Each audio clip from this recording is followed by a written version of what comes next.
I just want to thank the witnesses for being here today, and frankly, the work that you do every single day to make sure that everything we do centers veterans. I really appreciate you. 20,727. I've memorized that number, and I often say it 5-6 times a day. That's the number of veterans that I represent. And ensuring that veterans have every single benefit that's been promised to them is a top priority for me. It's why I'm in this committee.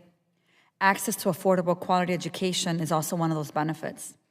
The GI Bill has been a critical, important policy that makes it possible for educational opportunities of affordable and accessible education to veterans.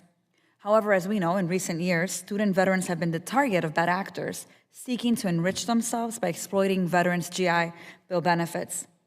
And as we know, these bad actors have reduced veterans to a tuition payment and exploited them to gain access to a dependable federal disbursement.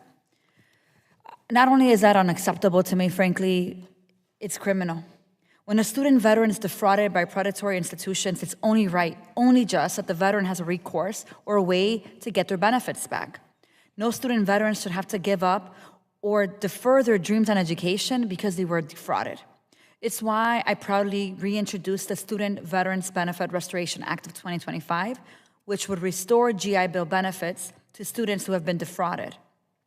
But we also know that the bill moved up just a step closer to having comparable restoration process to those that govern the federal benefits of non-veteran students. We have more work to do to protect our veterans from bad faith actors and ensure that every opportunity to live a meaningful, thriving, and joyful life post-service is available for them.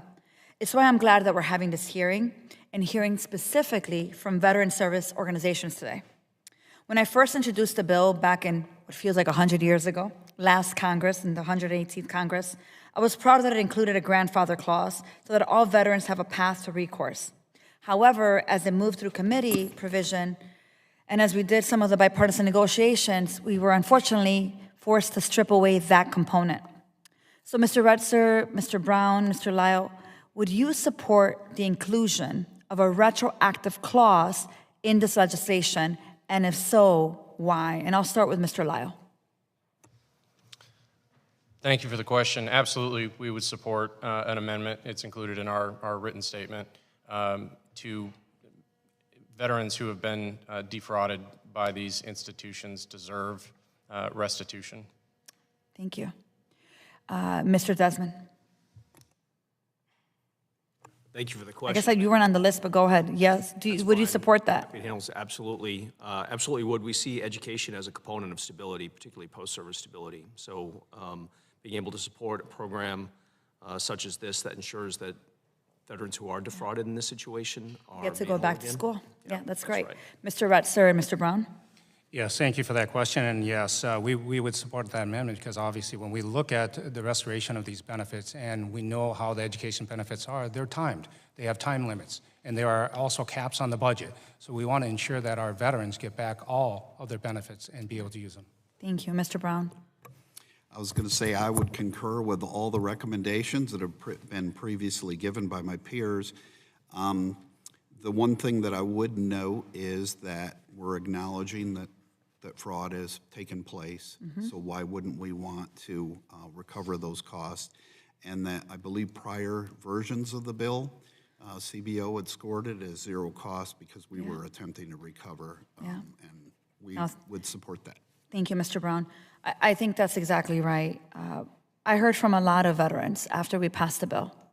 Some of them very thankful that veterans moving forward would not be defrauded, would have an opportunity to be able to get their benefits back. But I also heard from veterans who are really angry at me, angry at Congress, and asking, what about us?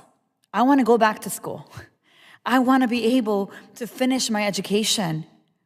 It has to be retroactive. That's the only real way that justice is served for all of us. So I really appreciate your responses, and I hear you loud and clear. And I hope to work with the chairman and with my colleagues here as well to ensure that the retroactive component be a critical measure that's included in the bill moving forward. So with that, Chairman, I yield back.